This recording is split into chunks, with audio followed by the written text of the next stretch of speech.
Happy Tuesday night. Welcome to my fight show. I'm Mika Frankl.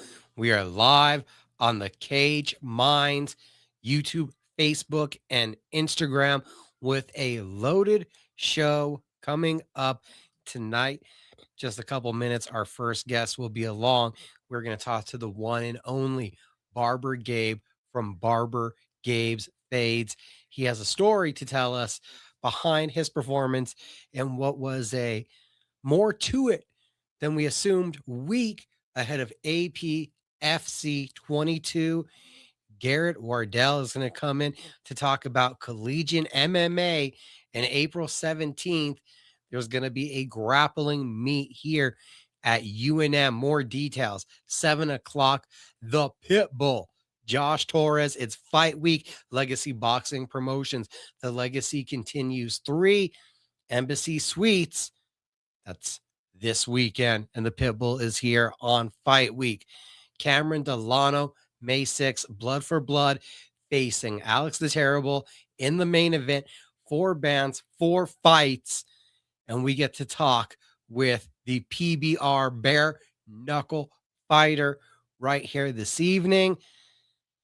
Birthday Bash number 3, May 2nd at the El Rey. Your tickets are available on Hold My Ticket. That's from NWA, New Mexico. Saleh, our guest last week. Yes. Lonzo, the lowrider, Romero, a harrowing effort. You guys can check that out on the YouTube channel for Duke City Championship Wrestling if you were not able to be in attendance this past Saturday. I heard it was quite the card. We might have a change of heart from Pretty City Express as they head towards the Crockett Cup. Manny Lemons, still so sweet and sour at the same time. Get It Bueno was a scene. And believe me, Birthday Bash number 3, May 2nd, is going to be a vibe. MMA After Hours is out, from UFC Seattle recap to UFC Vegas 115 preview. And yes, some talk about even Floyd Mayweather came up today. That one's up at cageminds.com. And tomorrow we will be talking about AEW, WWE, the road to WrestleMania on Pro Wrestling After Hours. A couple minutes away from hearing from Barber Gabe, Barber Gabe's Fades. You visit them at 100 Coors Boulevard, Northwest, Lobo Plaza. That's Suite 107. Book online to get in nice and easy at barbergabesfades.net. Walk-ins, though, are always welcome, and keep the beard on lock with the Barbers Are Us Beard Bomb. Robbie Ray Images and Media, expand your presence. All the assistance he gives this past weekend. ESPN Radio Albuquerque 1017, The Team, where you can hear Cage Minds Fight Hour every Saturday. Last week, we talked with Conrad Padilla. The plan this Saturday, Catherine Renee Lindemuth, ahead of heading to Denmark with her coach, Tony Rosales, going to be in studio. Before we get to the Barber, whole bunch of action last week. We talked everything UFC today on MMA After Hours, but there's a lot of bare knuckle, and there were some MMA others from this past weekend. Mohegan Sun Fight Night number 3. 4 events in a short time that the Unisville Mohegan Sun Arena was bringing in bare knuckle. And we saw a once again heroic come from behind victory for Parker Porter. Gets knocked down twice from short shots in the clinch. And the fight is stopped, though, after the third. Continuous work on the inside. Porter closes Wilson's left eye. Haven't talked to Parker. We had him on last week. You got to feel there was a sigh of relief. Hayes Wilson was having a whole ton of success before it all went downhill. And it contains that quick in bare knuckle. He's not there yet, but you could see Pat Casey breaking into the middleweight rankings really soon. 4 knockdowns. It was multiple times from the overhand, just a one-sided shellacking of Zeb Vincent. Vincent, he tried to be dramatic. He tried to be playful. He was never able to get his long-distance strikes going. And in all, a huge victory for Casey. Rico DeSulo, 7 knockdowns to stop Elijah Harris in the 5th round. You could see DeSulo, he's earned it. He's ready. He needs bigger competition. We could see him breaking in to the lightweight rankings anytime.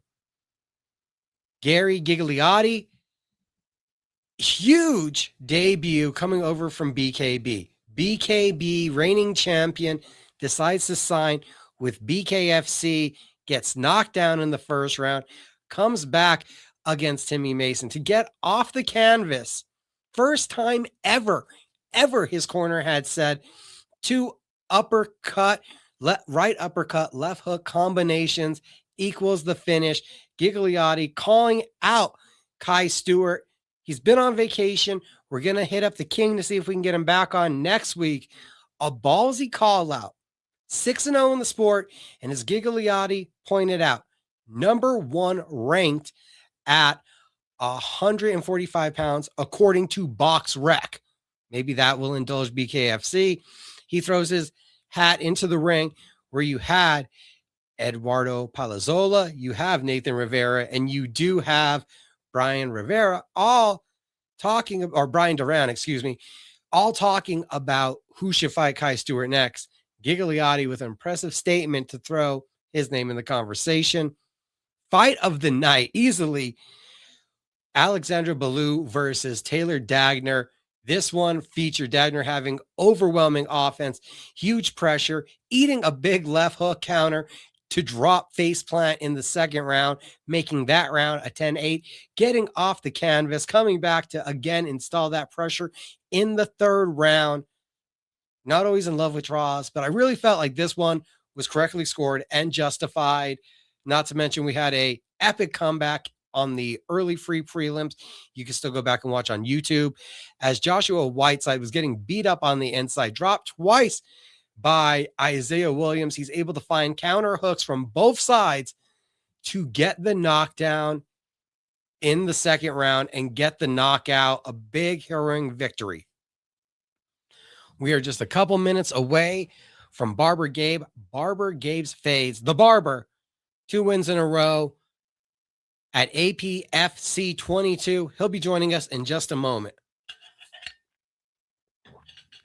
Outside that BKFC card, that wasn't the only bare knuckle going on. Just up the road, literally from Eunice,ville to Foxwood, BKB 52, Cub Hawkins, a 3rd round TKO over Big Show vet Jesse Ronson. The fight was wild. Hawkins got dropped 3 times in the 2nd round and looked close to losing his belt, but flipped the script in the 3rd with a counter right that led to the stoppage. A swollen and battered Ronson. Big victory for Cub Hawkins. Jean-Pierre Rodriguez defeats Ash Williams. 2nd round TKO. New BKB featherweight champion. Ramirez overwhelmed Williams with his speed and power, scoring multiple knockdowns before the ref steps in. Huge victory. And Julian Fernandez defeats Alex Wilson, a 1st round knockout. Brutal 1-punch knockout of the night earner to become the super cruiserweight champion. Devastating performances at BKFC, Mohegan Sun 3. Parker Porter absolutely knocking on the door of bigger fights in the heavyweight division. Rico DeSulo keeping his name fresh. Gary Gigliotti obviously deserves something huge. Cub Hawkins, man, who can stop him? 2 weight classes and still just destroying guys. It looked like he had met his match in Ronson and then still overcomes it. What an impressive feat. The PFL also in action this week up in Pittsburgh. Johnny Eblin, picks up and slams and picks up and slams and picks up and slams Brian Battle multiple times, sinking in a rear naked choke, 4-10 of the first round. The former Bellator PFL champion making a statement why he deserves a rematch at Castello Van Steens. The only one that may impede it is if the decision makers felt that Ipa Kasanganai's first round knockout, where he got clipped from an overhand, wobbled by an uppercut, and then caught the over aggressive Dalton Rasta walking in with a straight right and face planted him. An epic knockout from Kasanganai. It's Eblin or it's Kasanganai for Van Steens next. And the other one, the alternate, right there for the next title opportunity. Ariane Lipsky looks the best that she has since I've seen her come over from fighting in KSW. Strong right hands, a knockdown in the second round, overwhelming pressure, a decisive unanimous decision over Samiko Inaba as the PFL looks to cultivate their women's flyweight division. Alexi Pergrande improves to 8-0. A very quality win over UFC vet Julio Arce. Really solid striking, dynamic with the knees and the punches. A featherweight to keep an eye on. And UFC vet Dakota Bush was only there to have a cup of coffee, but a huge knockout win, overhand right, and then the ensuing ground and pound to take out Robert Watley, a former LFA champion, in just 34 seconds. That was our recap from last weekend, and just in time because I can see that our very first guest is ready. We're going to welcome in the Barber, Gabe. Coming off of FC 22, a successful night in the office. We are joined by the one and only, putting the Barber Gabe in Barber Gabe's Fades. Obviously, the interview is brought to you by them. Check them out. 100 Coors Boulevard Northwest, Suite 107 at Lobo Plaza. It's barbergabesfade.net. Best place to book your appointment so you don't have to wait with the big line that's always in the shop. Dude, you're coughing still. How you doing? I'm doing good. Doing a lot better than I was. You look like death at the weigh-ins, and I think that's probably, and having to hit the inhaler, the appropriate place to start. People saw fight night. People saw your victory over Roberto Valenzuela, but there was a lot more behind the scenes and a lot more that led up to last Sunday. Yeah, so I was sick. I had the flu and pneumonia during that fight. But I mean, we worked way too hard to pull out. I mean, we don't pull out of fights, with SFS. We don't do that type of stuff. And although I didn't get the victory the way I wanted to or the way I planned to, I was still pretty happy that I got the victory against a tough opponent. When did you notice that something had crept in and your body was starting to be attacked, that you weren't feeling well? I would probably say the the night after we left Las Cruces from Empire MMA So the that weekend was before. the Saturday before your fight. So you're like a week out, a full 7 Yeah, days, and you're starting to feel this cold, this flu building up on you. yeah. Whenever I was driving out there, I was kind of feeling like a little sluggish, a little sick. I was thinking maybe that camp was just kind of taking a toll on me. Been in camp for quite some time, and I was kind of really thinking about it. And then the night of the fights, I just started feeling extremely sick and really weak. And then fight week, I didn't really get a train at all. I was barely breathing. I was coughing and just it was bad. That's why that was another reason why I had a kind of like a little hard time making weight this time, was just because I didn't really get a train the last week out, and usually make weight perfect, because camp was amazing. Camp was phenomenal. Leading into fight week, I was just freaking sick bad. I think it was 188, somewhere around in that neighborhood where you weighed in the first time. Yeah, I was 188 first time, which on all of our other scales I was about like 187 already. So I was like, all right, I'm good. If I need to, I can use a 2 pound allowance. Um, but when we got there, I was a little heavy still, so I went to the spa at Isleta and cut that weight, went back up there, made it, and just try to rehydrate. And the thing that sucked was even after I weighed in, I did not have an appetite. I didn't want to drink nothing. I couldn't hold nothing down. I was just consistently throwing up. Even though I didn't have anything in my body, I was like just like dry heaving, I guess you could say, or just like, I don't know the right word or term. No, that's the right one. Okay. Did you ever think about pulling out at that point? You're dry heaving after the process. It sounds like the process itself, and you've been a wrestler. This sounds like this was a pretty grueling process just to get to that 188 this time. No, we never thought about pulling out. Me and Freddie never had the conversation about that at all. Um, I knew that I was prepared even on my worst day to win, and so did my team. My team knew that no matter what was in my way, I was still going to be able to get that win, whether I was as sick as I was or I was injured.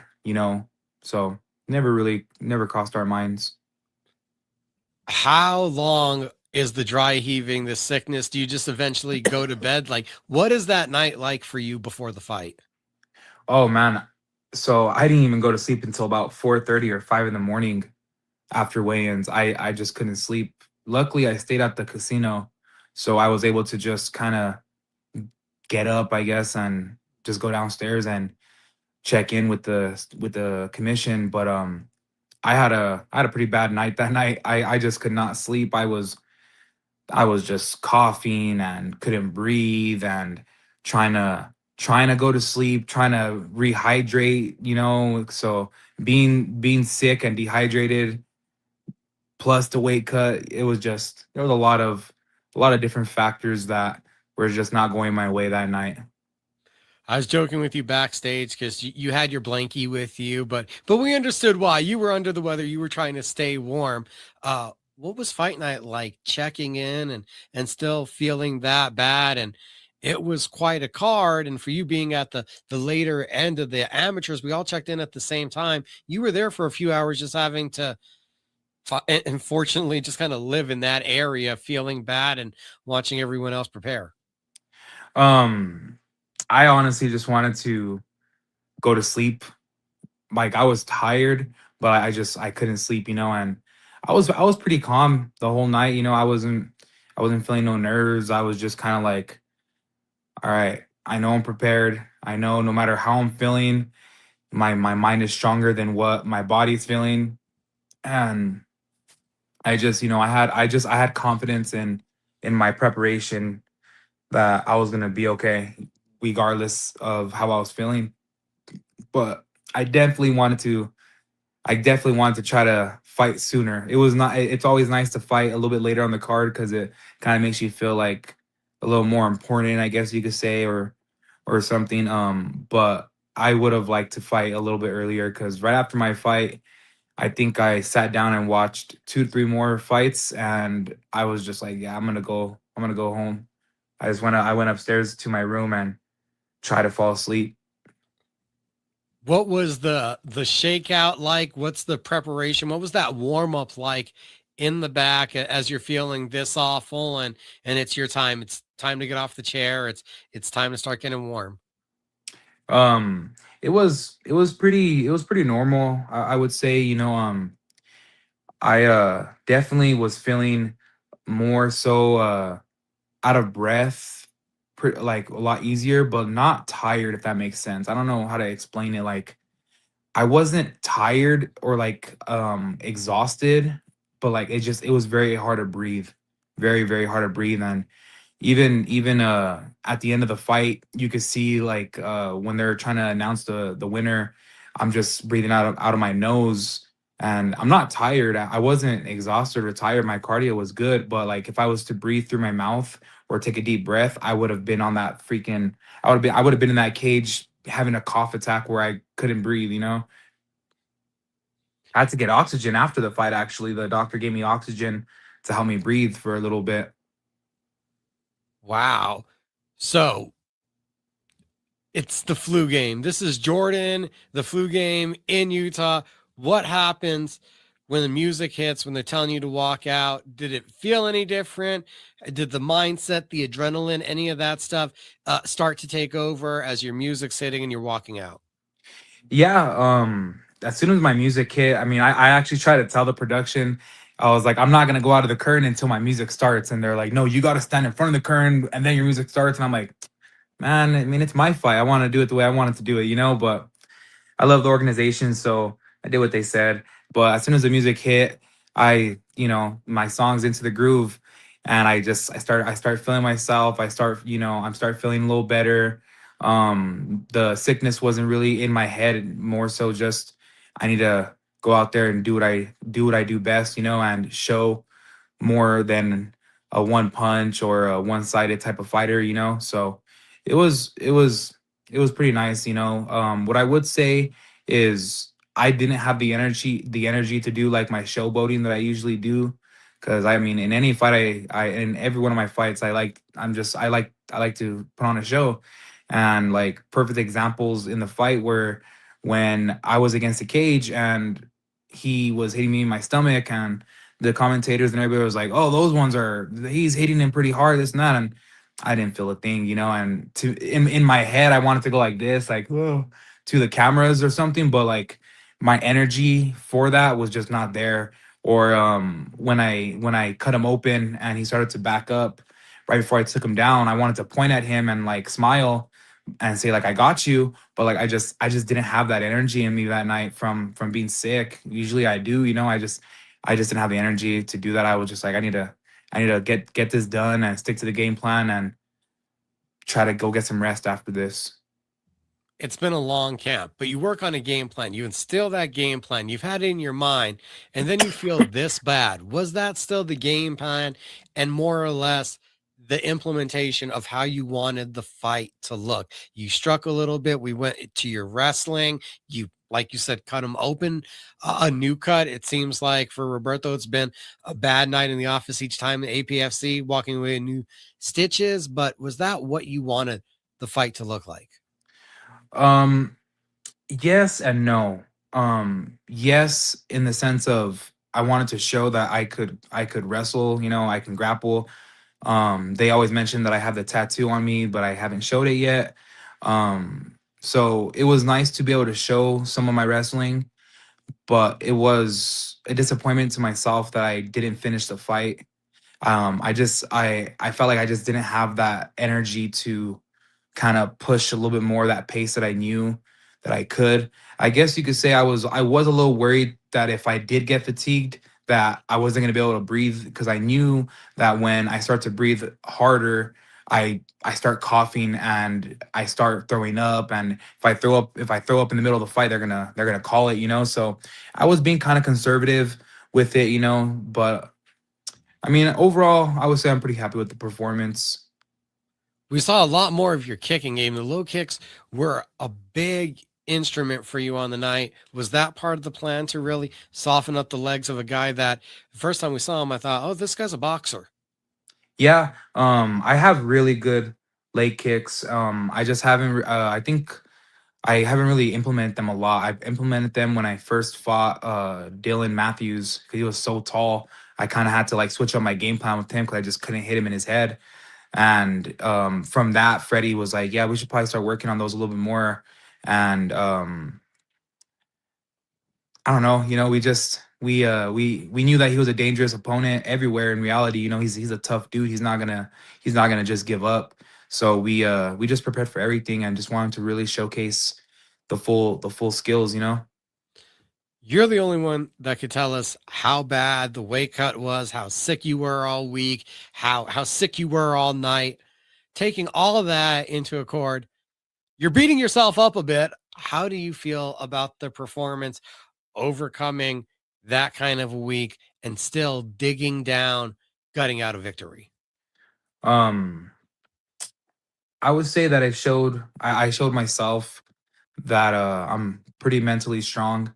That that I mean I knew I was, but this kind of just kind of reassured it to myself and to anybody around me that did know what was going on. That um even on my worst night, these guys can't beat me. And I truly believe that that was one of my worst nights, and it just I came out of the cage unscathed. I don't have a black eye, don't have cuts, no nothing, no bruises, no nothing. So I would say it was a pretty successful night. Just not the way I wanted to have the fight go. I wanted to finish. I always want to get to finish. What was the feedback from the team? What did you hear from the coaches?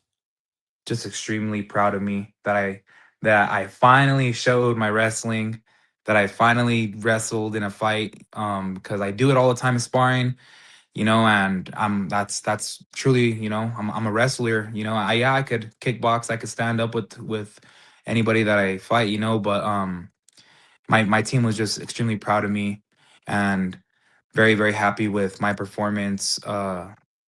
And hopefully we get some good opportunities in the future. That's back to back dubs at 85. What does that mean to you? It means that I think I deserve a title shot. I'm gonna be honest.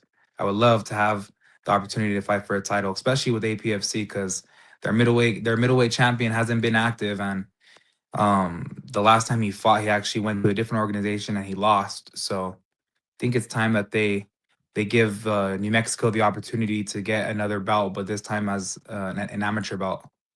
Okay, well, who are you fighting then for that belt? Whoever. Did you think anybody on the card? I'm probably going to say I think it might be Jacob Snowink, just because of the fact that it looked like Clinton Whitmore's foot blew up like a balloon after his fight. That I think that you and Snowink might be the two healthiest able to compete for that title, at least out here in the Southwest. Yeah, I would say so. Him, Clinton, or Jacob. Either way, I would love to share the cage with them. They're both badass fighters. I've trained with Jacob a few times, and he's a good dude. Clinton's a really good dude. So it would be really, those two fights would be really, really entertaining fights. I know the fans would love to see that. The game is about growing and evolving. And in that thought process, what's next? What do you got to do? What do you want to work on next? Where do you feel like you got to get back to the gym and improve on? Um, I would just say in everything. This game is consistently changing, uh, and I want to be able to adapt with the sport. The sport has changed from even just last year to now. So overall, I would just want to focus on everything and just kind of keep putting the pieces together before we make that jump to the pro level. Barber's R Us Beard Balm. And don't forget, you need stickers, you need a banner, you need hats, you need shirts, you need a logo design. I'm not even sure if I'm listing everything, but all of that at Zia Prince. And you get a hold of Barber Gabe to take care of all of that stuff. And believe me, from the hair to the beard to the printing job, everything is top quality. Thank you again for joining my fight show tonight. Thank you. I appreciate you for having me.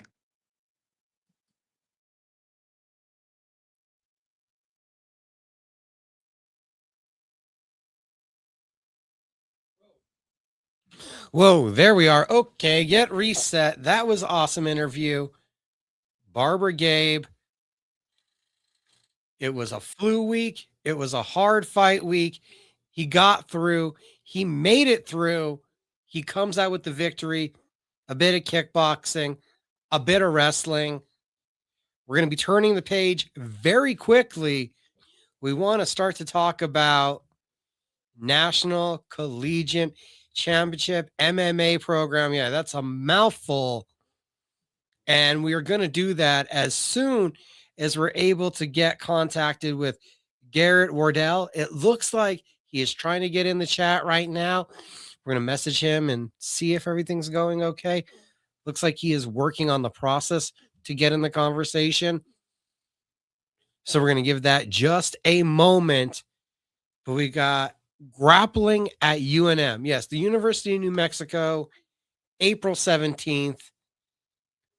We got a lot to talk about. The expansion of the sport from a grassroots level is what's possible. Let's check in and see what's going on here. Evening, Garrett. Can you hear us?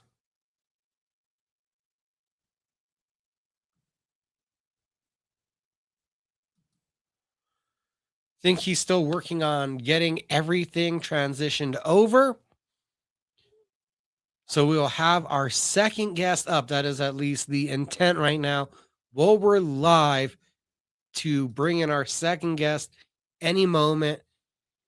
Let me line this up for you guys. And National Collegiate Championship Mixed Martial Arts, the collegiate governing body organizing mixed martial arts, the very beginning of collegiate MMA, years in the making.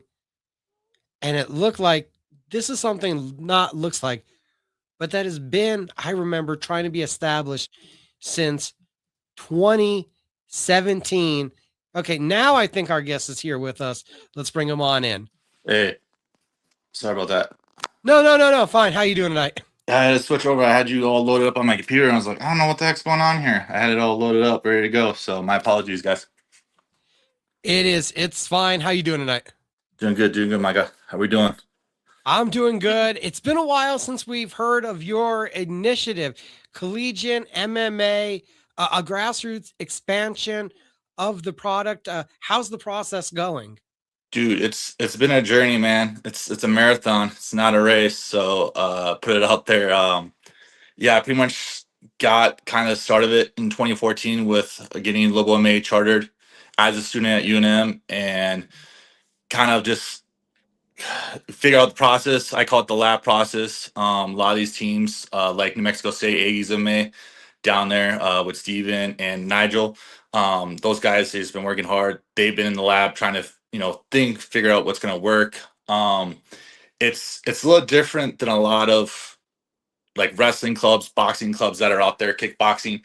It's because you got to be open, to everyone, to students who are active students. So a lot of it where you got to have it open for fighters who want to go compete, under the NC2MA, as well as, people that just want to be active, want to be taking part of the club and help out where they can. As training partners to being, treasurers to cabinet members. So there's a lot of openings for college students to participate, with the college MA teams here on college campuses. So, And at this point, how many universities are also involved in the initiative? so right now we got UNM, so UNM Lobo MA, just Lobo MA. They're with us, they're contract with us, as well as Aggies MA down there at Las Cruces. And then we're getting worked with Matadors MA on Lubbock, Texas. They're having some cabinet members transition over, swap out. So they're kind of a newer team that's just developing. They got a lot of good talent out there in Lubbock. It's kind of scary, but I'm excited to see what comes of them. And then we got the University of Southern Florida. They're actually getting the same thing, new cabinet members. They got a lot of good teams, or a team, excuse me, coming up down there in Tampa, Florida. As well as now we're just starting to work with Mason with Athens, University of Georgia, Athens, just in the beginning talks with them. So really it's a lot of teams are going to be in the Southwest as well as the Southern East Coast, the Gulf Coast area of those colleges. So we're starting this process. It's something that you've now been almost a decade into doing, it seems like. Yeah, it seems like, when is it going to take off the ground, right? It's kind of like, when the first airplane took off the ground, like when is it really going to take off? It's different than, like the early days of the UFC, right? You just get some fighters, put a fight on, you get the State Athletic Commission involved, and there's a lot more to it. And I mean, a lot of people say, you got to be a very patient person. I'm a very patient person on this. and just kind of going with how it needs to work with each school, with each college, getting these college students, just brought up, speed the process. Because back when I was doing it, when I was president of Lobo May, it was kind of do's, don'ts, that doesn't work, this doesn't work. So for me, just to put all the steps out there, everything for them, it's going to go a lot faster now. So by 2030, we're going to have a good amount of teams through California to the Carolinas. So it just takes someone to step it up and present the college opportunities to compete at the collegiate level. So, but yeah, so it's exciting. It's kind of nerve wracking, but it's a lot of good energy. From what you expected, has it been a slower growth or about the process that you thought this was going to be? Yeah, it's I think the whole thing where it seems like where we went through the pandemic really put a damper on. It really made me kind of think through like, am I supposed to be doing this? At the time I was just starting to be an intern with Southwest MMA series and working with Ricky Constetti, who's kind of like he's my big brother. He's really brought me up of how to run the shows, the little details, as well as the matchmaking, as well as Heather Housley. She's taught me a lot of just how to match make, how to incorporate certain things that needs to go on behind the scenes with the shows. So, and then also just being a sports agent, with Dynamic Management, of just working with fighters, working with professional fighters, and how to get them up to the next level, how to get them, to UFC, BKFC, to PFL. So, learning kind of the upper scale to now, I can really just really tone it down to really just focus after the pandemic and just getting through where now these colleges are uplifting all their COVID protocols and just opening doors for these students to be able to start their MMA program. So, but yeah, it's a marathon, like I said. And at this point in the marathon, I did though hear that we're to the point where something's happening next weekend. Well, weekend after next, actually. Yeah, April 17th, in the mat room at John Center. It's gonna be Lobo MMA and Aggie MMA. They're gonna be coming up. It's just a scrimmage, it's all grappling. Lobo MMA is hosting it. So Jacob Armstrong and his team with Cole and those guys they're just putting their technicians, those guys they train at Smart Jits, with Brata and Michelle Watterson and their whole team out there. Gi and no gi. So there a lot of it's to bring in a lot of attributes, talents on the mat. So when they go in there, it's going to be a lot of skill set. And then AMA, dude, I've seen those guys train at AGF and they got some killers too. So it's going to be, people can come out, they can reach out, say, hey, we want to come. And we'll help. Hopefully it's not so much room. It's not like Johnson, the arena. It's not going to be, 20,000 people or under that, I should say. But it's just we're gonna do live stream. So if you want to watch it, tune in. We're gonna do some live streaming on all of our channels. And then hopefully by this fall of 2026, we're really gonna be opening doors where we're actually be sanctioning, collegiate MMA within the state athletic commission with New Mexico. So Yeah, are we expecting that to be have you worked it out? Is it going to be a team by team competition or is it going to be team by team individual fights? How that will work? So yes, it'd be mostly individual in the beginning. So we have kind of a point system that's different than a lot of amateur and obviously pro leagues. So obviously we have the win-loss record, and judges can be involved obviously, but we're also doing a point system that's going to be totally different. I kind of looked into the Super Fight League, which was actually in India, kind of started up there and kind of took their point system in a sense. So I can't take all the credit, but we kind of made the game safer. So our point system is going to be, if you win by submission, it's going to be 3 points. If you win by TKO, KO, it's going to be 2 points.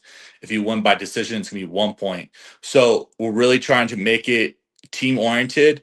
And so when we're doing team events, once we get to that point where we actually have a full, like example, Lobo MMA versus AMA, if it's in Las Cruces or if it's in Albuquerque, we're going to actually have the average Joe sports fan show up and be like, I don't know anything about fighting, but I'm a Lobo fan. I show up to the pit, I show up to basketball, I show up to football. So it's going to be really easy where, talking about 10-9s and all these other type of, decisions that are done by judges. Like, we're just going to simplify it a little bit more. Obviously, we're going to have the judges, put their scorecards, but like if it goes by submission, TKO, KO, it's going to make it more simple for the average Joe sports fan.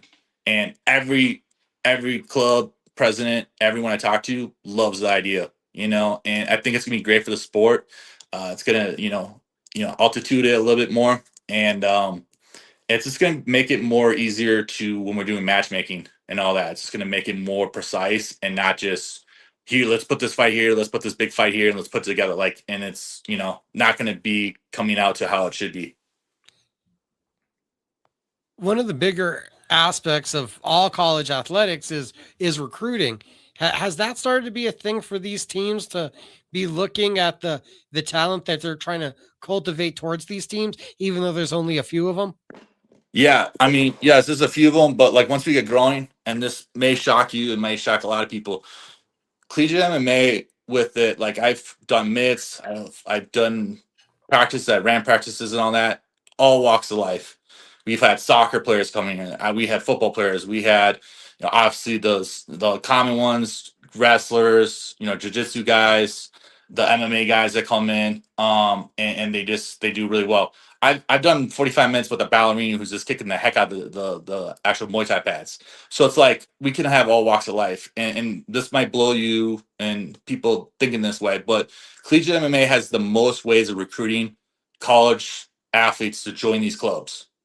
Like, there's no other college sports out there that has the more way of recruiting these guys and getting them on the mats and opening doors for them.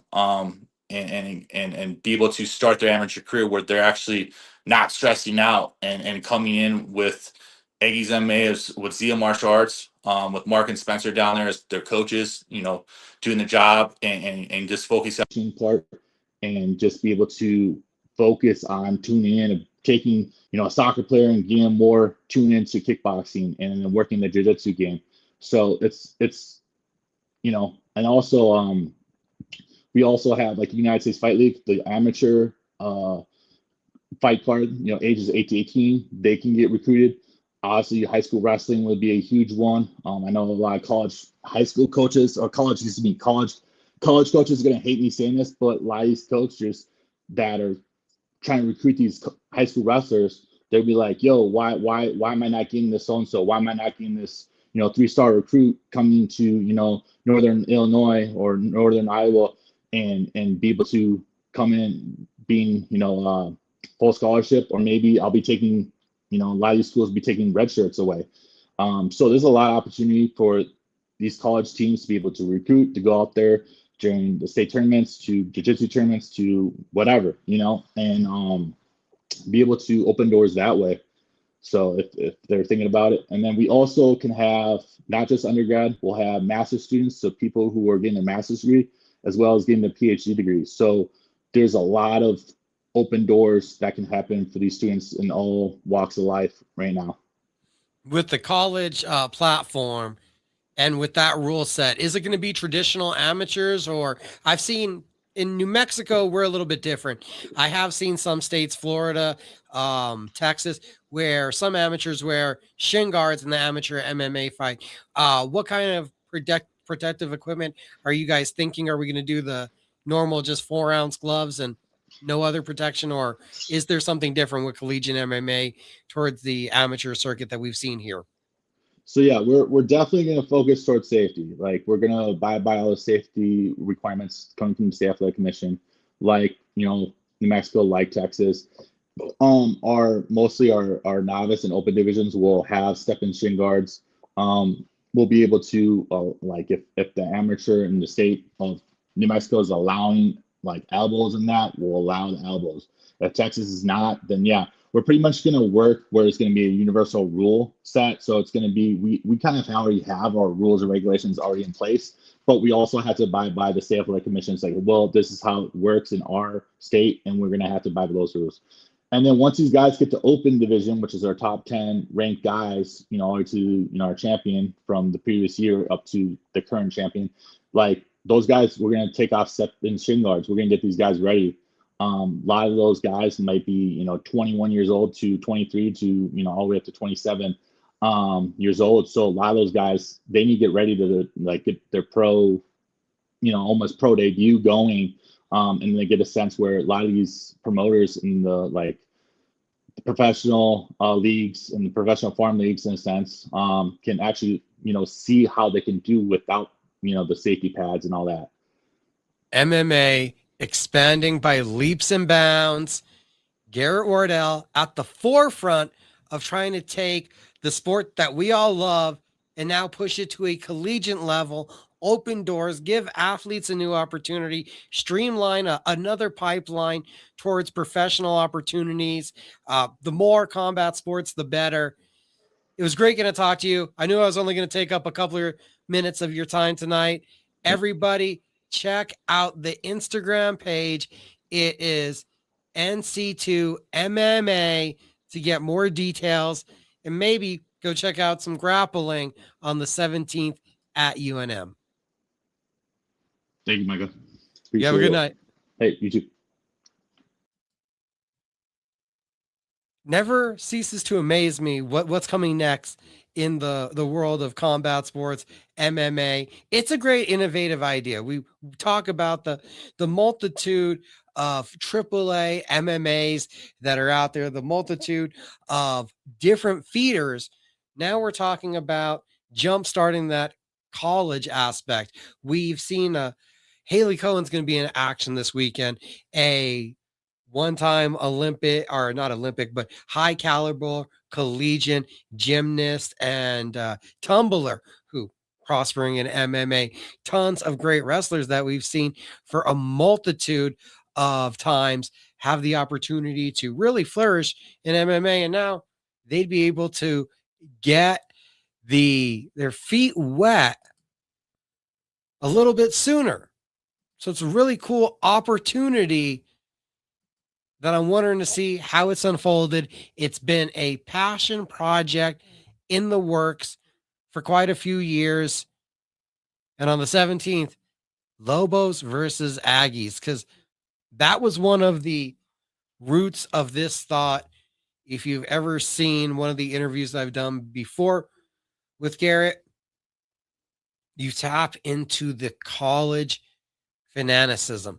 You tap into those natural rivalries. How big would Aggies Lobos be in a cage in the pit? How big would it be in the Pan Am Arena? How big would one day having Seminoles versus Gators? We're talking about Texas A&M versus Texas Tech, having North Carolina versus Duke.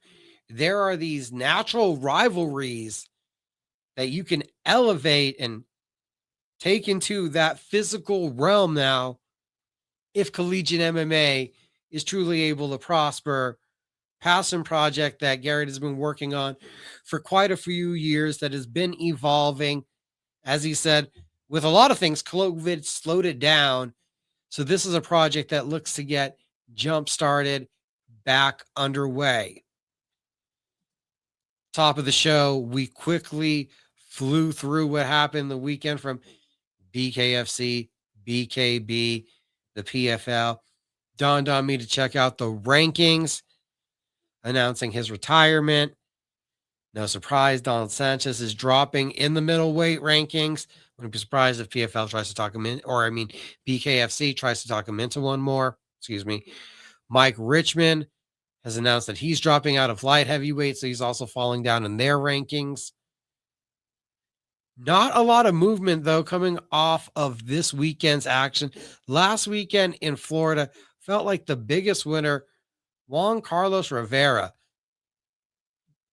had to move up to 35, was supposed to take on Mike Hansen to really cement himself at 125, did enough damage, up 10 pounds, and what looked like he was 2 weight classes smaller against Cody Vidal, able to put together that victory, and that's enough to actually jump over Mike anyway in the flyweight rankings, where we're still waiting to know Is the interim champion going to fight the champion? Can we get some Strode versus Dodson?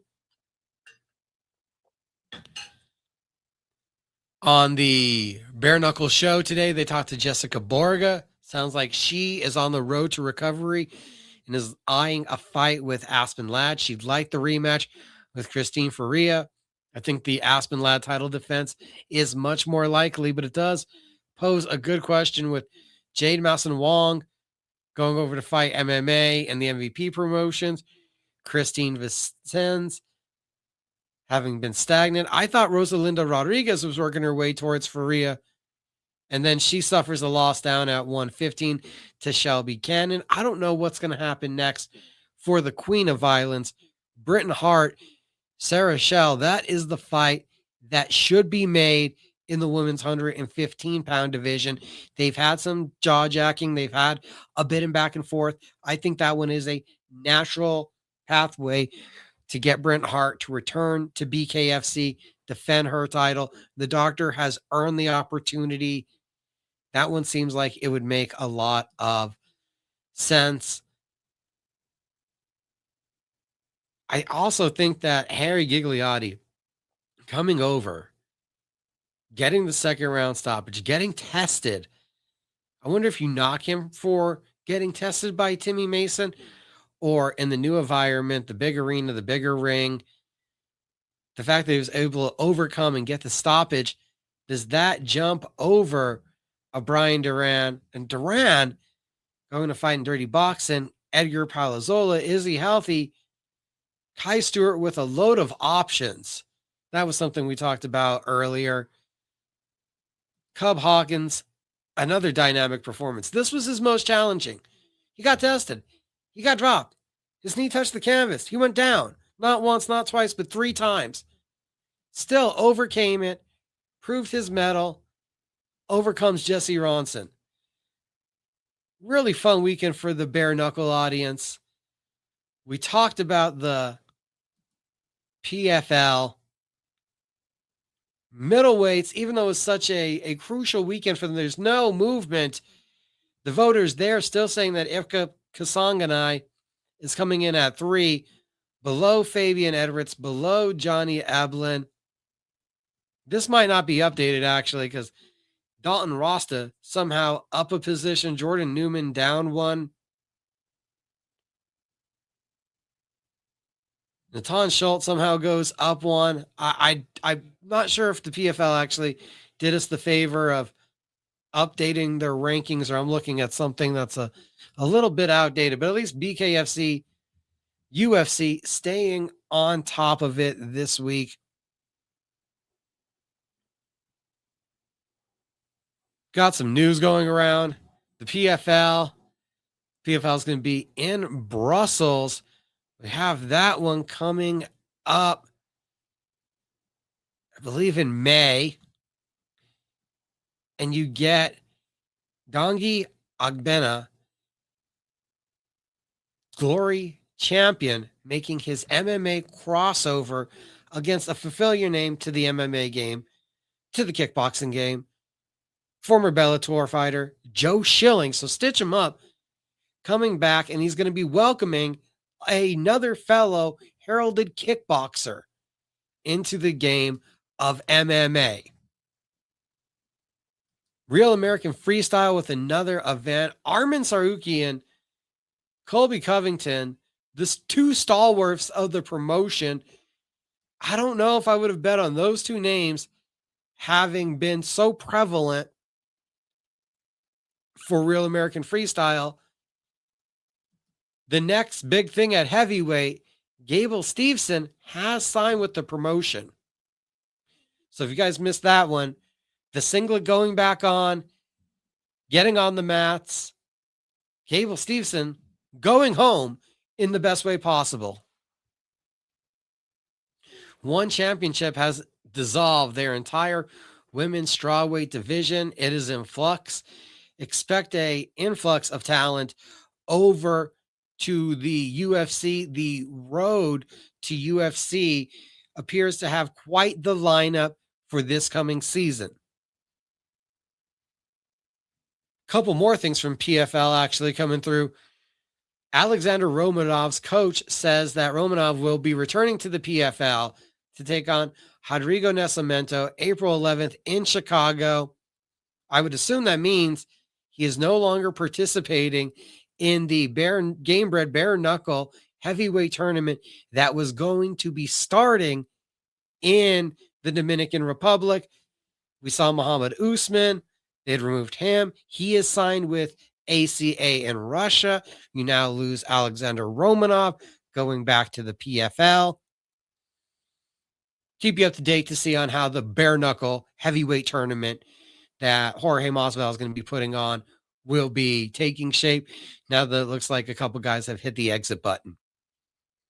The PFL also, speculation circling today, could be looking at a rebranding and some even speculating at a backstep branding. Now, I am being told and seeing people shout out that for financial reasons, some other reasons, it would not be possible for PFL to go back to Bellator. But there are a lot of people, including the main event winner from PFL Pittsburgh, Johnny Ebelin, a former Bellator champion, who would welcome it. Thursday nights, Fox Sports Arizona. It was like the second season of Bellator. There are some fond memories to me looking back and being able to indulge the early stages of that product. So to me, really is a beloved name. But if you tell me they already squeezed all the juice they could from that fruit, that the seeds are rotten, that it would not bear a plentiful crop, that the name value is almost roadkill for what was Bellator, I could see that argument. I could get along with it. Wouldn't be my favorite argument. There's a little bit of tingle when you tell me, oh, we might bring back Bellator.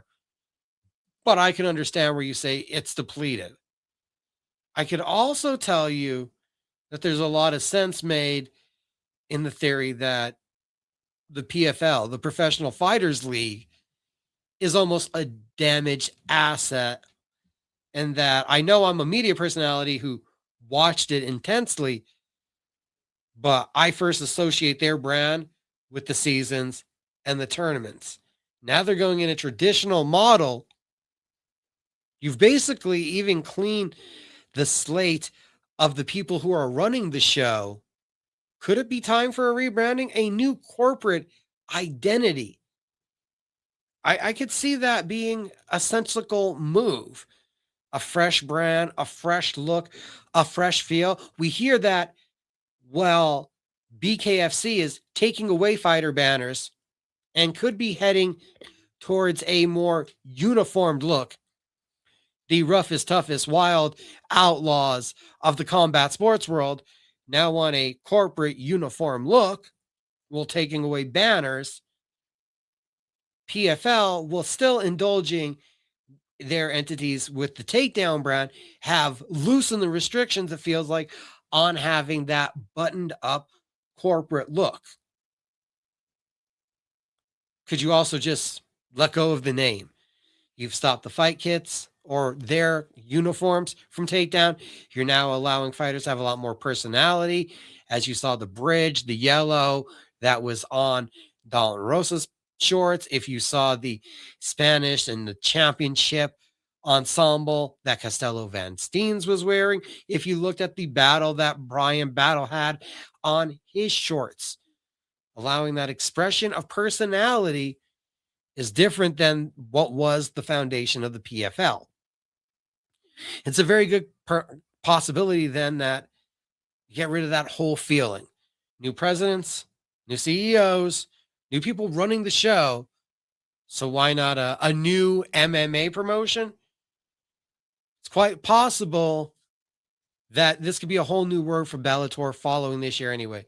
It's their final contracted year on ESPN in a sports landscape that is constantly changing and evolving, and networks and broadcasters appear to very heavily be interested in sports content that's easy and cheap to produce, the PFL has noted that they feel that even if their contract and partnership ends with ESPN, that there could be 6 to 8 other entities interested in keeping them alive.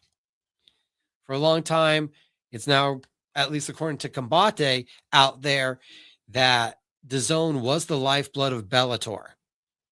Could Bellator's time have passed? Could it rise like a zombie? It sure felt like Scott Croker tried to do it with a Spike Force. I mean, turning Bellator in a Spike Force. So maybe you can revitalize an old product. Didn't really use that name, though. It'll be interesting to see. It's the top of the hour. We are through the first hour. We talked to Barber Gabe. National Collegiate Championship MMA on the growth. Garrett Wardell. It was an absolute pleasure getting to talk to him. Hopefully, any minute, we're going to be joined by the Pitbull, Josh Torres. It's fight week in the Duke City, land of enchantment. Get ready for some boxing. Embassy Suites, Legacy Boxing Promotions.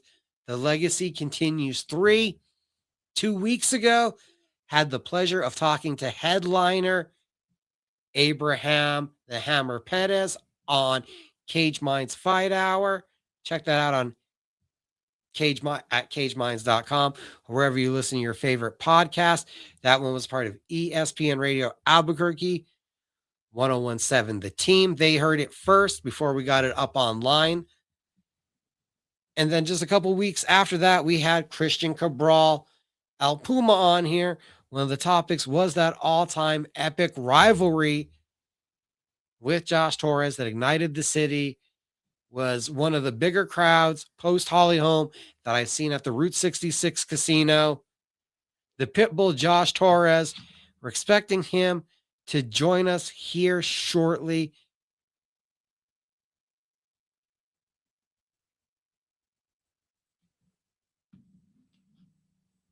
He's going to be in action this weekend. His opponent is going to be Gerardo Alberto Fuentes, 19-fight veteran. Looking forward to a fun night of action. Abraham Perez in the main event. It's an IBF Intercontinental Flyweight title fight against Esnith Domingo, the Filipino fighter. More than half of his wins, 14 big wins by knockout, a 22-4 record. This is going to be an interesting test. Talked to the Hammer, and we talked about coming back, building up since his tragedy, near tragic experience. And last year, well, near life-threatening, totally tragic, how those 3 wins have built him up for now a guy that is experienced and incredibly tough. Josh Torres, we're waiting for him, the Pitbull, on his way soon. And when we talk about Josh Torres coming in, having put together 6 wins in a row, seen a couple vicious knockouts. He's been a technician getting to the decisions. He's put together the win streak one more time. Albuquerque's Pitbull. He's been out here having fun. He's led his team. He's been in the corner of a lot of guys. He's still putting in work. Angelo Valencia versus Andreas Ray on this card. Andreas we've had on the show before. 5-1. Andreas looking to rebound from losing in El Paso last July, took some time off to regroup. Really interested to see the advancements, evolutions, and in and outs now of how he has progressed his game.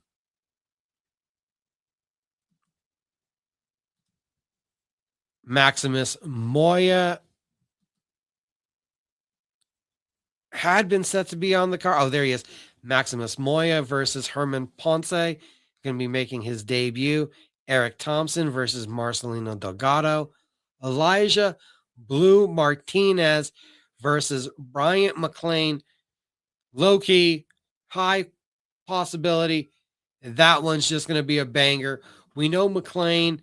I think that we've seen by now the glove boxing might be more suitable towards his style than the bare knuckle. But either way, he needs to be aggressive. He needs to figure out what style he wants to use. Working with his reach, usually the most beneficial, but he likes to be a brawler. And if he wants to brawl, he needs to be aggressive while doing it. Cody Chavez versus Isaiah Aguilar. Aguilar 1-0, and that one happened a year and a half ago. That's quite a time to be working over at Duke City Underdogs. Quite a while to be putting things together, and we'll see how that manifests into him progressing.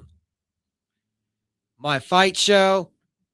Shout out to everybody. Thank you for watching tonight. Couldn't do what we're doing without the help of Robbie Ray Images. Expand your business. Take your brand. Expand its influence. Expand its market identity. Robbie Ray can help you. Hit him up on social media. Videos, photos, all in one. Get the beard in line and keep it tight with the Barbers R Us Beard Balm.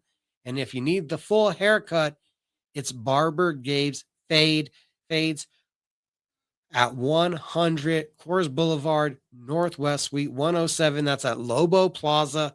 You book online, barbergabesfades.net. It's where you also buy the beard balm. So the website is doubly as handy. Book and buy product. Waiting for Josh Torres. We have sent him the link. Hopefully have him on here at 7:30. We are planning for Cameron Delano. You guys saw he sent a little picture. So the Pitbull and the Bull Rider still here to come tonight on my fight show. CageMinds.com is the website to keep up with the latest in combat sports news. And don't forget, May 2nd, Birthday Bash number 3, El Rey Theater, holdmyticket.com. NWA New Mexico is about to be a reckless toddler if the party wasn't always wild enough. I wonder if we'll get some piñatas this year.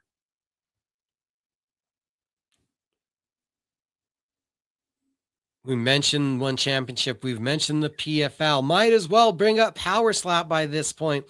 Power Slap has now done a deal with the MGM Entertainment Group, and it looks like we're going to get Power Slap at the Chelsea, at the Cosmopolitan.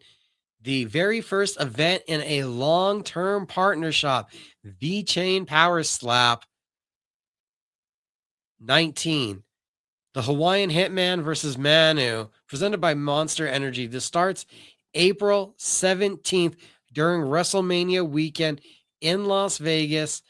Super heavyweight title fight with the defending champion, Dane the Hawaiian Hitman Veneers, taking on the undefeated number 1 ranked super heavyweight contender, Maki Big Mock Manu, 5-0, combining over 800 pounds of dudes slapping each other. Both guys are known for ground shaking, and that's just when they walk up to the podium and then they drop their opponents like some rocks. Also on the card, a heavyweight title showdown between champion Damon the Bell Bibble, 7-1, and the challenger, slap fighting pioneer. Have to ask Chelsea Dotson about him. Darius the Destroyer Mata Verona, 14-3. Dibble is undefeated in power slap and has dominated the heavyweight division with over 1,000 days as the champion and 7 consecutive wins. Monta Verona, one of the 2 coaches from Power Slap Season 1, road to the title, has an impressive 3-match win streak and looks to regain his spot atop the Power Slap world. Chelsea, They're going to do it at the Chelsea. I'm going to ask Chelsea about it. I wonder if we're going to get to see Chelsea slap at the Chelsea. We got some time till April 17th. Maybe next week or the next week. We'll see if we can get Chelsea Dotson on, and maybe if she has some breaking news, or by then news will break if she is slapping. I wouldn't be surprised. It's been a little bit since we've seen her at the podium. This weekend, you do have the UFC back at home in Las Vegas, UFC Vegas 115. ATT teammates Hanato Moicano, Chris Duncan battling it out in the main event. Previewed that card, talked about UFC Seattle, and we even, for some reason, got into Floyd Mayweather business today on MMA After Hours. Check that out at cageminds.com as I verbally sparred Michael Carlisle about MMA and combat sports topics. And tomorrow, we'll be getting back into the world of pro wrestling at Pro Wrestling After Hours, also available at cageminds.com as we head towards the road to WrestleMania and AEW Dynasty. As for our others that we keep up with around here, there is LFA. You can check them out on Vice on Friday night. BKFC will be back next weekend, April 11th, with their debut in Hawaii. Oh, yeah, Maki Pitolo, Doug Coltrane, Joseph Greer's on the card, Toby Misch, Crazy Horse Charles Bennett. That one's going to have an old school feel. April 11th, PFL is in Chicago. McKee versus Pettis, top contender in the bantamweight division to be decided on that one. PFL will be in Belfast, Ireland, April 16th. And BKB is back with BKB 53, April 17th from Niagara Falls. LT Smash Nelson, top pound for pound ranked fighter in BKB, be back on the card for that one. This weekend, boxing fans, it might be the last stand for one of the two. Misfit Boxing on DAZN from London, the O2. I might be wrong, but this might be the most legitimate match that they've thrown so far. You get Derek Chisora versus Deontay Wilder. Derek Chisora versus Deontay Wilder. That one on DAZN from Misfits Boxing. I know some people that have had some tumultuous relationships, maybe haven't been paid by Misfits Boxing, but this is probably the biggest legitimate boxing match that we've seen them do.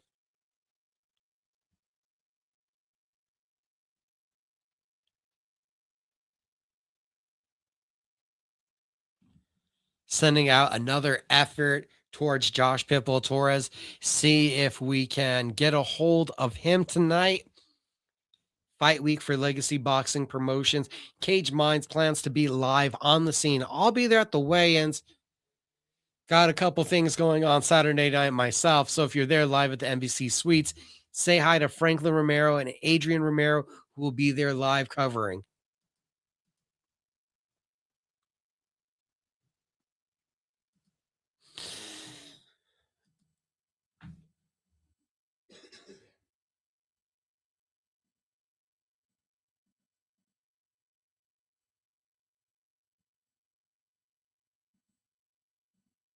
Efforting out to Josh Pitbull Torres. Huge appreciation to the Barber, Gabe Bencomo, coming on the show earlier. Fought the flu, able to get a victory, embrace his wrestling. 2 in a row now at 185 pounds for the former heavyweight from Sandoval Fight Systems. Solid win to get his hand raised again inside of his Letter Resort and Casino. Garrett Wardell came on, top collegiate championship MMA growth. And I think we have the Pitbull Josh Torres almost ready to go. It's fight week. Legacy Boxing Promotions. The Legacy continues 3.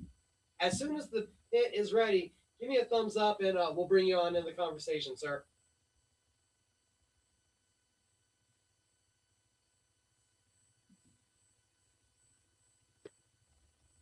How you doing tonight, Josh? Hey, what's going on, brother? Can you hear me good? Yeah, can you hear me? A little bit. It's a little bit low, but I don't know if it might be my phone. Well, we'll see if we can get through this. It's fight week, and you just got off a cruise. How you doing? You look nice and tan. Oh man, we're ready, bro. I was on a cruise, but I was working on that cruise, brother. I was running twice a day, working out in that gym. It was hard. Don't get me wrong. Going to an all-you-can-eat buffet and grabbing an apple or an orange isn't fun, but we did it. We took care of business, so we're ready to go. How did this one work out that you took you tell me it's like a family tradition. The fight, then the vacation. This time you just seem to do it backwards. So we had the vacation booked beforehand, already paid for. Legacy hit me up, and originally the flight was supposed to be March 14th. That's the day that I left, and I was trying to move flights around so I can fly after the fight, and there was just no flight that was going to get me into Florida in time before the boat took off. So we talked with Legacy, and we moved some dates around, and it was as good as it was going to get. So I said, well, we're just going to have to work on the vacation. It's not the first time I've done it, so we made it happen. How does that work for camp? Like, does it adjust anything before you leave? Was there any extra emphasis on getting rounds in before you left? Because for that week, I'm guessing you don't have the sparring partner on the ship that's necessary. Yeah, we worked extra amount of rounds before we left. We were sparring 3 times a week, anywhere from 10 to 12 rounds with multiple partners at once. So we were definitely getting the work in before we left. We got an early start to this camp because we knew that we were going to be heading out of town. So I was running early, working out early, and sparring early ahead of time. So that way, by the time this trip came around, we were already on track and on pace to be in fight shape ready. Okay, so it's fight week. Like, how much different do you feel than from your normal kind of routine as to right now having just had the last week where you weren't getting beat up? I'm guessing you kind of got to feel a little refreshed right now. Well, last week I was getting beat up. We were back last week, so we were getting sparring in last week. It was 2 weeks ago that we were on vacation. So we've already been back in the groove. I knew that I'd have 2 weeks to get back into training and back on track. So that's what we did. We jumped right back in the mix, got in the rounds, and went straight back to work. And again, I was on the cruise, but I was working. I'm not lying to you when I say that I was in that gym, before the sun went up, and then I was the last one to leave that gym, after all the activities and the dinners in the evening time. I would go hit it in the evening time. My son Juju was holding the mitts for me. We were getting some pad work in. I was mixing it up. I had my jump rope, my weight. So we were handling business on that boat. Don't get it mistaken. You have another opportunity to show out for the local fans. You've done it so many times. What does it mean to you to step out there, to hear that bull chant, to have the crowd erupt as it does for you here at home? It's the only reason I keep doing it, Micah, because my fans give me that motivation. They make it worth it. We don't make tons of money here, and I've never been a pay-per-view star or made, millions of dollars on TV or won crazy world titles. But when I step in front of my fans and in front of my people, that's how they make me feel. They make me feel like my purse is worth $100 million. Like I'm making Mayweather money. So my fans are what make it all worth it. And I'm excited to get in there April 4th this Saturday to do it all over again. Like you said, I've been doing it for so long. It almost becomes a routine, but it's a fun routine and I love doing it. How does that routine feel different when you're also sharing the locker room, sharing the stage with Maximus Moya, someone that you've literally taken from a little pup in this game to now being a dog in the fight as well? Man, it's a good feeling to know that even not just Maximus, but even Abraham. I've watched Abraham since he was a little kid, a little pup. And now, I'm fighting on his undercard to watch him fight for one of these big titles. It's surreal to me. And it's a good feeling to know that I'm an old dog, but I'm still in there and I still have a lot of fight left in me. It's a good feeling. What is your thoughts on kind of just the general outlook of boxing right now? I'm not talking about locally, but just from the misfit boxing, the TKO boxing. There's a lot of different boxing out there now. Yeah, it's definitely growing. And now Zuffa in the mix, and all these streaming services are starting to pick up boxing, things like that. I think that boxing's on the rise, and I think with the right kind of moves and the right kind of matchmaking, we can make it exciting again. And I think that we've already been doing that here locally. I mean, this card shows it. There's a ton of matches on the undercard that are 50-50 fights. They're great fights. So we just have to keep doing that, keep putting on good shows, and I think boxing can be as great as it once was. There's all these flourishing, building opportunities. You've won 6 in a row. We presume everything goes according to plan this weekend. It's 7-0. I know you love fighting here in this audience. You said these are the people I do it for. When you put together a 7-fight win streak again, do you start thinking about another WBC title? I know you got a couple of those trinkets around the house. Do we dust off the New Mexico State title? Are there starting to be some culminations of big opportunities from Pitbull again? Hey, yeah, definitely, man. We definitely want to make one more good run at some titles and some big fights. These fights are call them what you want, stay busy fights, local fights, but I mean, they still mean the world to me. But at the same time, we are looking at the bigger picture, and we want to keep winning, building our record. We're almost at 30 victories, and that's always been like a goal of mine to have 30 professional wins, and I'm almost there. But with that in mind, I still want to do some big things in boxing, take some big risks, travel. Who knows? Maybe go overseas, maybe jump on these Zuffa cars, and eventually fight for a big title and get a big opportunity going. Where'd the number 30 come from? Why'd you like that number? Was there a reason? Not really. It's just it's a cool number. It's an even number. I've been in my 20s for a while, 20 some victories. And now that I'm at 28 victories, I know that I'm getting close to 30, and I just think it's cool. I don't think there's very many professionals that have accomplished over 30 victories in a professional career, aside from like Johnny Tapia, Danny Merrill, Austin Trout, guys like that. So, I mean, it's a cool little thing to have under my belt. May 30th in El Paso, there's the Han home rematch.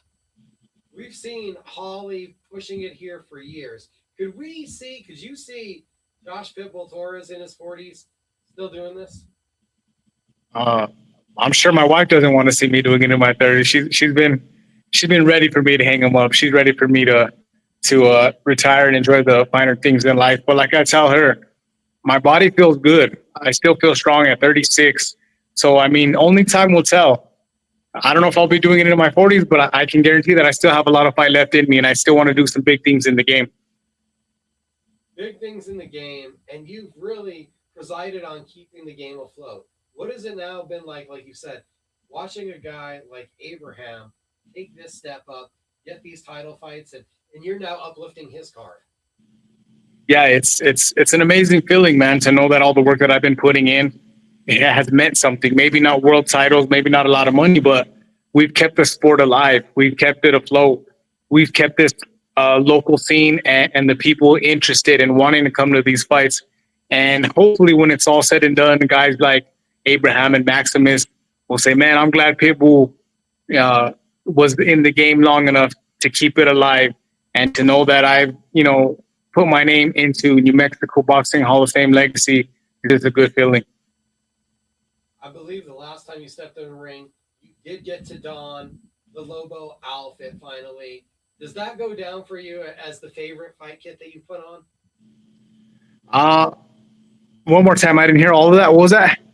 The last time you fought, you finally got to don the Lobo UNM attire that you didn't get to in the pit.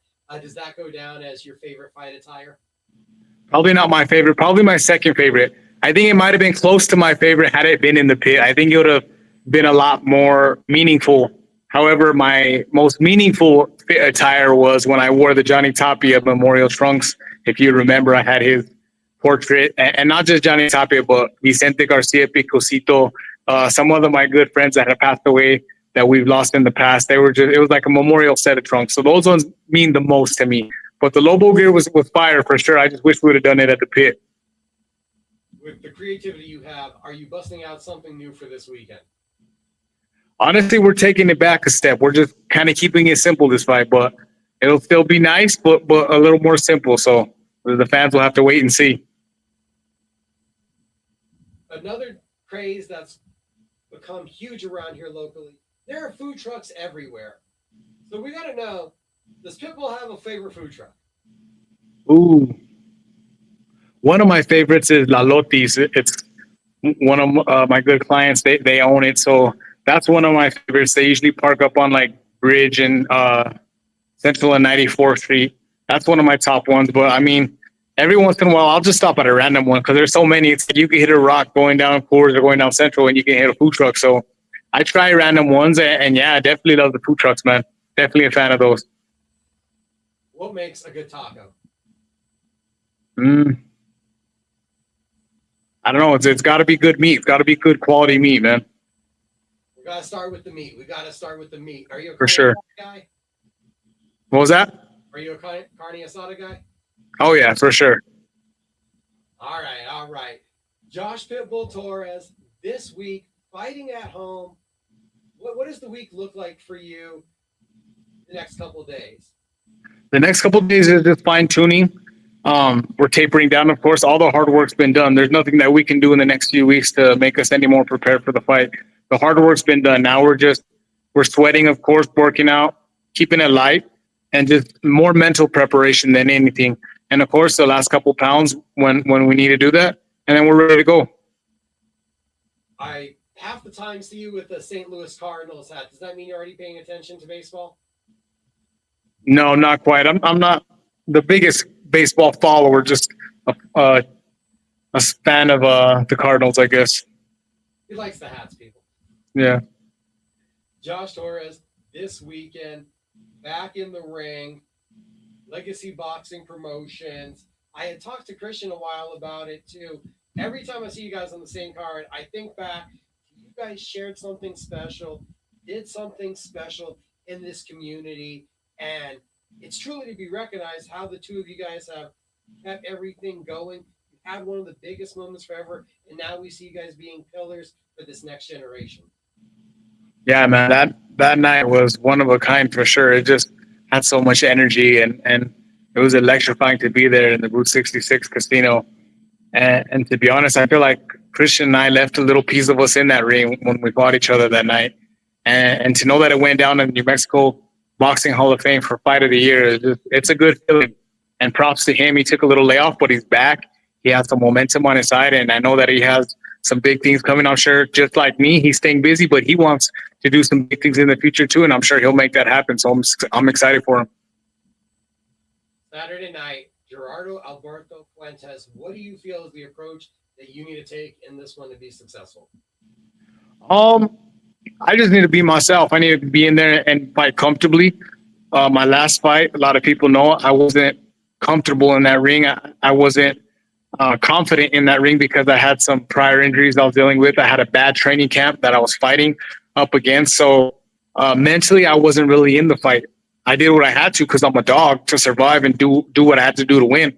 But this time I need to go back to my old self, my confident self, to do what I need to do in that ring and to know that I'm going to be successful and to know that I'm going to get that victory. And that's what I'm going to do. We've had a great camp and I plan on being victorious, and not just victorious, but in spectacular fashion on a Saturday night. Just got out of the gym. I thank you for joining us on my fight show. Have a great night, Pitt. Thank you, brother. We'll see you soon. Legacy Boxing Promotion. Legacy continues 3 this Saturday night. Josh Pitbull Torres, Christian Cabral, Abraham the Hammer Perez on this card. New Mexico's best and brightest going to be showing out. That interview coming together a little bit later than I expected, but always a pleasure to get to talk to Josh Pitbull Torres. Always a pleasure to get to talk to Josh Pitbull Torres. Not sure how I got muted there towards the end. Legacy Boxing Promotions. The Legacy continues 3. Super excited for Josh Torres, Christian Cabral, Abraham the Hammer Perez to all be back in the ring representing locally. Hammer with his toughest test to date, another title opportunity as he looks to build towards bigger things. That interview coming together a little bit later than I expected, because I can already see our main event guest knocking on the door. He's ready to come on in the studio. We're going to get to talk to a guy that you're going to be seeing once again in the BK. Of a unique event with a unique fighter who's taken a unique journey and has a unique opponent coming up. Cameron Delano, how you doing, sir? I'm doing good, brother. Appreciate you having me. It's a pleasure to talk to you. Last time I talked to you, it was fight week for BKFC 76. We're a little bit further out this time. Yep. A victorious first outing. What did you find, though, in that fight? Like, what has us back here? What did you find in that moment? Man, I enjoyed every single bit of the process. The training, everything leading up to the fight, I enjoyed it. The discipline, and when I went out there on fight night, it felt good. It felt natural. I vibe really good with the crowd, with the bright lights. And so, one thing that I have took from this whole process is how disciplined mentally it takes a person to go through this whole process. And so, not just bare knuckle, but any type of combat sports, I respect that. And especially bare knuckle, it takes a different person to get in that ring and bang it out. So, yeah, I mean, I loved every bit of it. How was the walkout? You're used to the high energy moments, that anticipation, sitting there on the bull in the stall. What was it now like walking out in front of that crowd? It was definitely different. As a bull riding, they really only interact more as you get on the bull and then when you are doing good, right? Or when you get hurt. So, but what I loved about the fighting is that adrenaline lasted the entire time. And when you ride a bull, it only really lasts when you get on the bull and when you're done riding the bull. So in 10 seconds, 8 to 10 seconds, that adrenaline's done, So that was one thing I definitely valued about the fighting was that adrenaline stayed up here and I enjoyed it the entire time. One of the things I said to you, I don't know if it made sense at the time, was, were you ready for this to feel foreign from all the preparation? I'm wondering, was there any of those feelings like once the bell rang that you're like, I'm prepared for this, and then this is kind of different than what the rounds of sparring were actually like? Yeah, definitely. Right when that bell rang, it was like, oh, here we go. And I threw a jab at Jesse and missed and got stuck with one. And then that's when it was like, this is real. And I came back and, I shook out all the little nervous ticks, that first round. But after that first round, I was good. And I know what to expect coming into this fight now. What does it feel like to get that knockdown? You get the knockdown in the first round, and I'm expecting you're on cloud nine. You're like, everything is going just how I thought it would. Yeah, I had just came off of getting knocked down. And so I wasn't hurt, but I was expecting him to throw hard when we came back. And I stood there and he didn't come at me. So I was like, okay. So then I had to calm myself down because I was pissed, right? You got knocked down, you're mad. And so I had to calm myself down. And then I set him up for a perfect straight right hand. And when I hit and I saw him hit the ground, I said, yeah, now you know what's up. And then the rest of the fight, he was worried about that right hand. So I was able to really just piece him apart after that. What do you think about that third round when you go back and look at it and you went after it and just took the victory?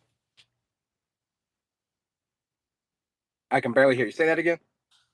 What do you think when you look back at that third round when you went out there and you took the victory? Man, I look at that and I remember hearing the crowd. I remember them getting louder and louder when they knew. I saw that he was tired. I saw that he was about done. And once I saw that, I remember feeling like I saw blood. You see blood and you knew that I had to finish this. And so, yeah, I felt amazing afterwards. And I was grateful for the whole opportunity of being able to be there and interact with the fans.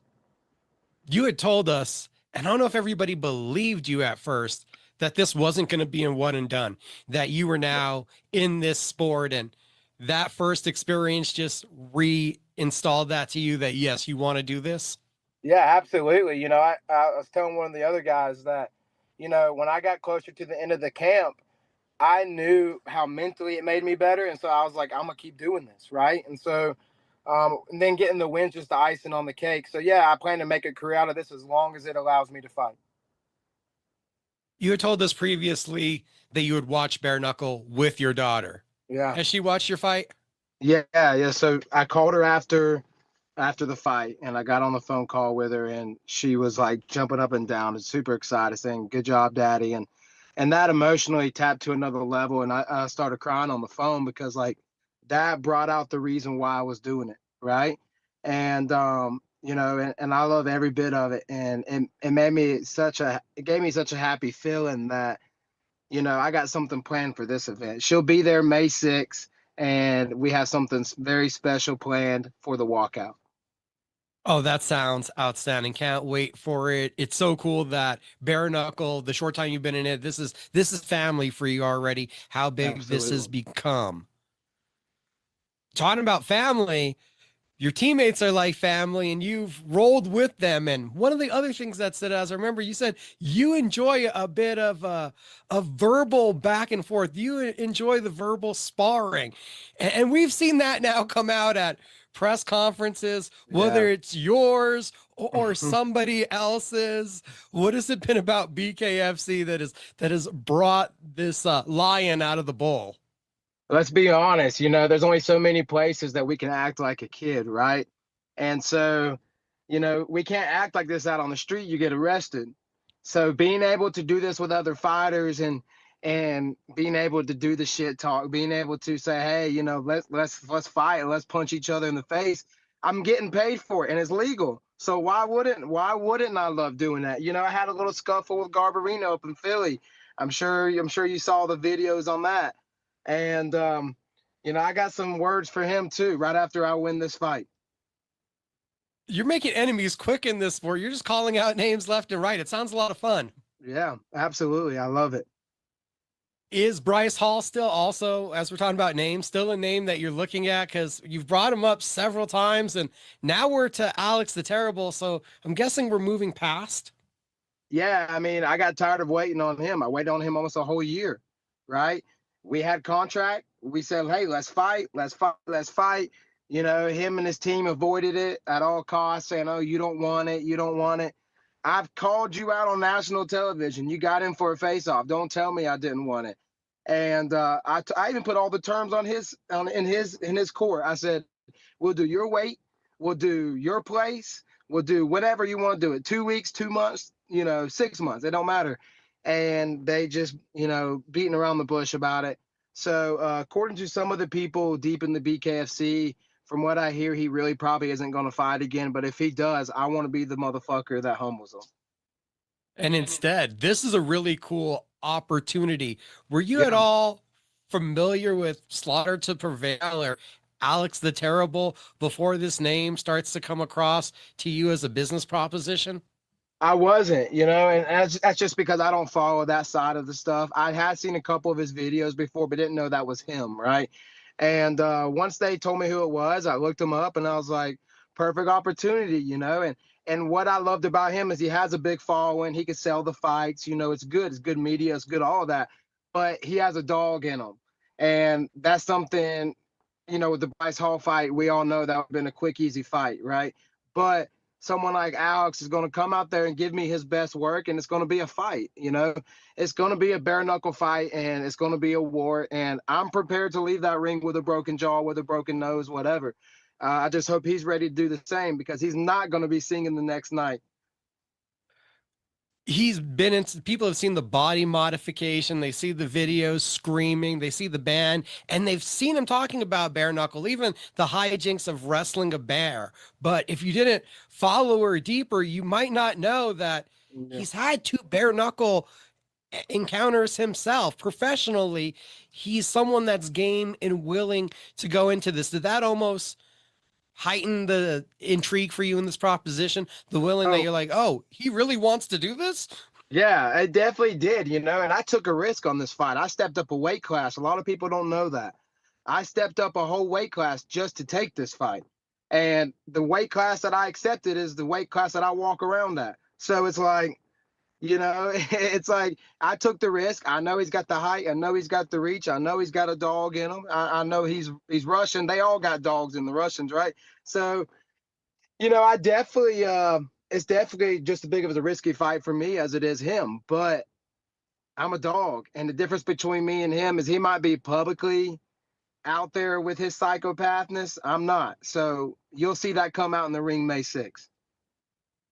Do you feel there's an advantage, a disadvantage either way now for you not cutting weight? You've only done the weight cutting once in your life before anyway. Yeah. Now you don't have to go through it. Yeah, I definitely enjoyed the cutting weight though. I felt a little bit better. You know, when you're training, you naturally cut weight, right? And so when I walk around 190, 195, cutting to 175 wasn't bad at all, right? So it was like cutting 15 pounds. All I had to do was eliminate 1 meal a day and train twice a day, and I was on weight. But we're fighting out 185 for this fight, and so you know it's hard, a little bit harder because I'm having to keep food in me way more because I'm training so much just to stay heavy. You know, I don't want to come in fighting a guy on that weighs in at 185 because on fight night he's going to be 195 and then I'd be 20 pounds less. That's a big weight difference. So as much as I like walking around at 195, I don't like training at 195, if that makes sense. You used to walk around a little bit over 200 pounds. Does Yeah, it feel 205. weird now? Weird. I cut from 205 down to 175 for my first fight, and I just never really gained it all the way back. I don't know if it was from the training, how I stayed more active or what, but I got up to, I'm like 194, 195 right now, and I just I stick around this area. If I was to lift more and probably do less training, I'd probably be back at 205, but this is my life now. This is my lifestyle. You were incredibly happy with how you were progressing with 7 weeks in a gym. We are way more than 7 weeks removed from that debut. You have had time. We still got weeks ahead of you. How can you describe what training has been like and how you feel you've progressed since that first fight? I definitely took a little break when I realized Bryce Hall wasn't going to take the fight. We was trying to get it lined up for November. I wish I didn't take the break. When they called me, I was actually on part of the break. So I was like, oh, crap, here we go. We got to get back into it. I've definitely progressed, up here mentally, setting up shots, being more technical. I've definitely gotten better on that. The power's always been there and the speed's always been there. So it was just more of the technicality things of boxing that I've learned, and I've came a long ways. One of the guys that was in your corner for the first fight, who you've traveled with, Harrison Aiken, who introduced us, know that he said he's going to stop competing at this point. Hearing that announcement, you were there live. How did that affect you, having been in the trenches with him? Yeah, absolutely. Everybody knows when it's their time to go. If he thinks it was his time to go, then that's his decision. He's definitely a dog, and I love getting in the ring with him because he's a tough partner to spar with. So yeah, I mean, emotionally, I know it took a toll on him, but I mean, that was his decision, and he has other things on the horizon that he's doing right now. And so, if that's his goal, that's his goal. A veteran of the sport who had take you under his wing, so to speak. What could you share as some of the best advice so far that he has shared with you about this game? Don't be afraid to get hit. He's one of them guys. They call him the headhunter for a reason. He headhunts, and I would definitely feel like, being able to spar with someone that's just as aggressive as I am does help a lot. Ruckus atmosphere, you debut in Texas. This is going to be something else. What are your expectations for the adrenaline of how this is going to be? That kind of crowd, a raucous atmosphere, this one-of-a-kind 4 fights, 4-band weekend experience. Definitely going to be super high intensity. I know that. And me being the main event, I know, that's what everybody looks for, the main event. You got to put on a show. It's got to be the best fight on the card because why else is it a main event if it's not? So I'm coming out there with high intensity. He's coming out there with high intensity. I'm prepared to die in that ring. I know he's prepared to die in that ring, and we're going to have an absolute fucking war and put on a show for the fans. With that kind of mindset, that mentality, what do you feel is going to be key or necessary to getting the victory, to having your hand raised? Just keep going. That's all I could say. I know I'm going to get hit hard, and I know I'm going to hit him hard. So I truly believe it's going to be whoever could push their body the furthest. That's what it's going to come down to. Have we even got back near a bull since bare knuckle? Yeah, I have. I've been around it. I've been going to my aunt and uncle's rodeo. They do one every other weekend. But I haven't competed, professionally since then because I was trying to fight in February or November. That fell through. And so then right when I was going to start riding again, then I got the call for this. So now here we are. See, everybody, if we keep them active, we've got them hooked now in the sport. We've got another bare knuckle addict here on our hands. Absolutely. Absolutely. Cameron Delano, again, it's been an absolute pleasure getting to talk to you. Blood for blood, everybody. This is unique. This is outstanding. I can't wait to see you back in action, sir. Thank you, brother. Let's do it.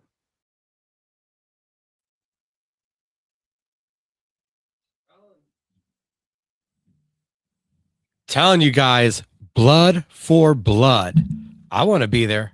I want to see it. I think it sounds cool. Blood for blood. We get fights.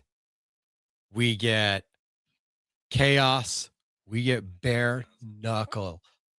All of the things that make the genre a little bit different, that make it a little bit unique. Looking forward to it. 4 fights, 4 bands. Looking at the lineup one more time, they're still waiting to tell us who Taylor Starling is going to be fighting. But Kartos versus Brock Walker. You have Roderick Stewart versus Jake Boswick, who has turned his game around and is one of the main sparring partners of Alex the Terrible, who the man has fought in RCC in the promotion where you see it from Russia, just around the hay bales, and he fought the promotion's owner. Alex the Terrible, always willing to get in there, throw down, not to mention when you add on top of it that you're going to get the 4 bands, you get Black Label Society, you get Crowbar, and you also get Slaughter to Prevail. I'm looking forward to it. Unique, one of a kind experience that you're getting in Daytona, Florida. Bull Rider versus death metal singer. Yeah, that's something interesting. Something I have here in the office, I meant to bring up earlier tonight. Show you guys this photo. Sent it to Josh Torres before we talked, and I totally forgot about it. How far does it go back as we were talking about Cabral versus Torres? As we were talking about the depths of the New Mexico boxing scene, Legacy Boxing Promotions back this weekend with the Legacy Continues 3. I don't know if you guys can see that. It's a little bit blurry. I don't know if I'm able to get this. First boxing event I covered, Warehouse Rumble 2 at the YDI Wool Warehouse. That was back July 27th, 2012.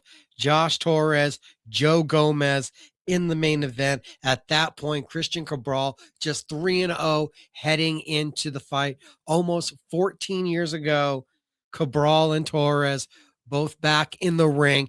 Saturday night, Embassy Suites right here in Albuquerque, New Mexico, where we talk about some Duke City, some Borque legends. These two have put it on for the city, have represented, have sold out most of the venues here in town, and have done what they could to keep boxing alive locally while chasing their dreams.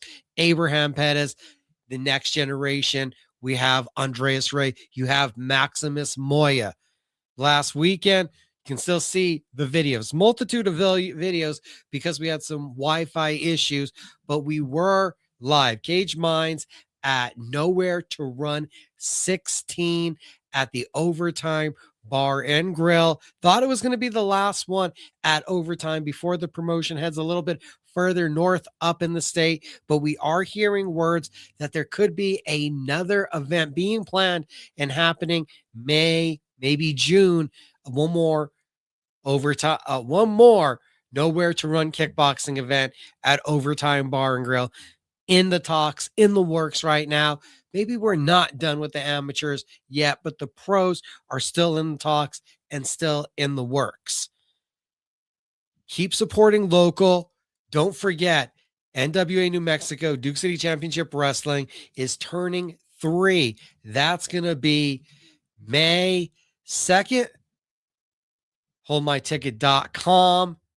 and join us for the extravaganza that is local pro wrestling. Turning 3, quite the achievement. The association with NWA New Mexico. Saleh Taylor, a mystery opponent in the main event. The NWA national champion coming down here to defend. The birthday bash going to pull out all the candles, blow them out also. Look forward to a huge night at the El Rey Theater. Hold my ticket to get those best seats before they're gone.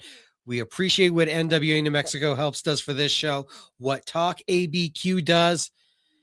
MMA After Hours is up. Pro Wrestling After Hours will be up tomorrow.